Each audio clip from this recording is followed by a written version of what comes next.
Micronauto with Sean Webb, Athletic Motion Golf. In this video, we're going to take care of the downswing as far as slicing goes. There are still a few things that you can manage to do in the downswing that'll send that ball shrimping out to the right. We're going to take care of that for you in this video.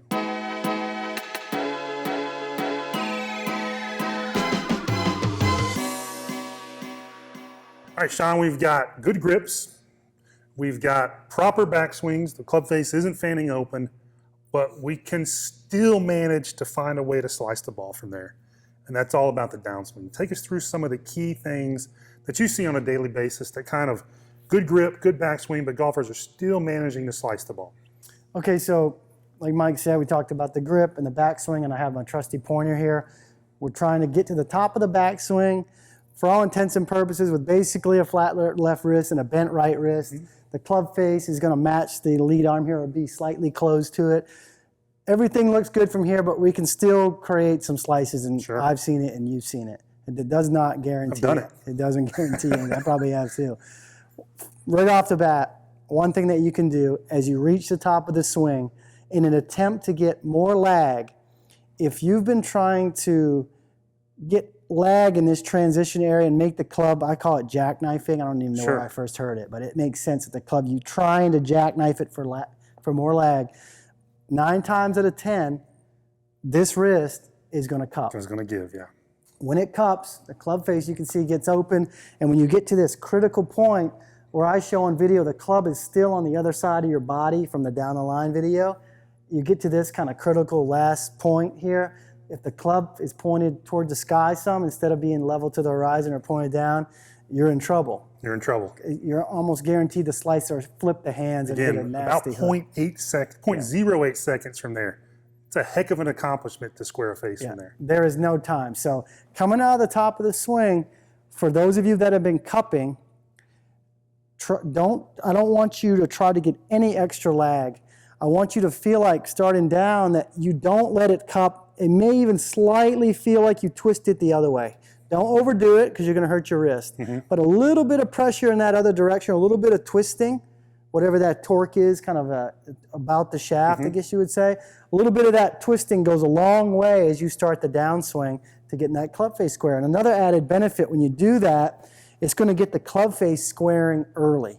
Yes. There's not a lot of time, like Mike is always saying. The earlier we can start squaring this club face down toward the ground, the easier it's going to be to get rid of your slice. Yeah, if we're trying to square it at the ball, sure, you're going to do it sometimes. Sometimes you'll be early. A lot of times you're going to be really late because the hands are fleshy. They're not like a vise.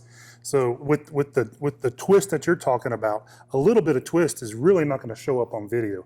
You really have to do it a lot because there's a lot of resistance into that. So don't be afraid to give it a little bit of action, knowing that it's going to have a smaller effect, but the right effect to show up down by the ball. Absolutely. So let's say you've got the club face coming out of the top in a good spot. Club face is square in its halfway point.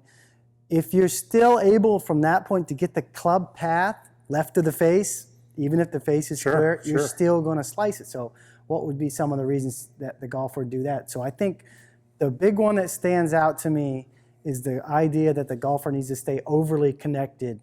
The arms and the body need to be tied together from the top of the swing.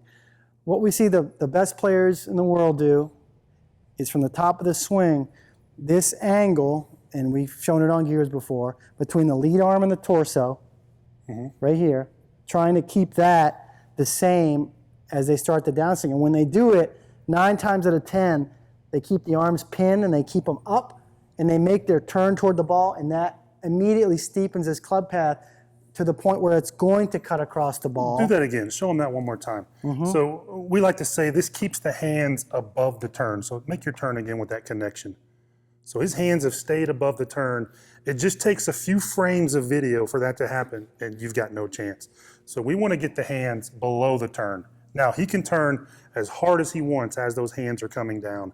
That's going to pull the hands out and give you that path you're looking for. Absolutely. And a good way to think about that, if I just did it with my left arm, or look at my hand, my left hand goes to the top, and it's at a point here where it's fairly close to my right shoulder at the top of the swing.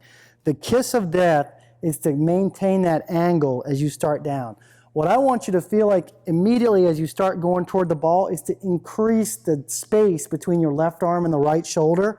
As you do that, it's going to do what Mike said and keep you underneath the turn, right? Which is going to shallow the club out, shallow the path out, and if you've already got that good square club face with the wrist mechanics we've been talking about, absolutely, you got a chance not to slice it, and maybe for the first time in your life. That's right. And that's a 6-iron. When you start doing all of those things with the driver, your time gets more compressed, the shaft is flexing more, and it just makes it that much tougher to recover from those positions. So we've got a good grip. We learned how to get the club face moving away, more square or slightly shut.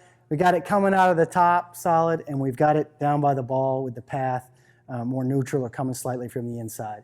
If you do those things, most of you, if not all of you, are going to eliminate your slice once and for all. You're going to be hitting nice tight draws, and we know how much a lot of you want to do that and been trying to do that for a long time. Thanks so much for watching. I hope you were able to eliminate your slice once and for all with this 3-part series. What I want you to do is go ahead and take a video of your swing and let us know how this information is helping you. Also, if you haven't already, click the big button below and subscribe, and we'll see you in the next video.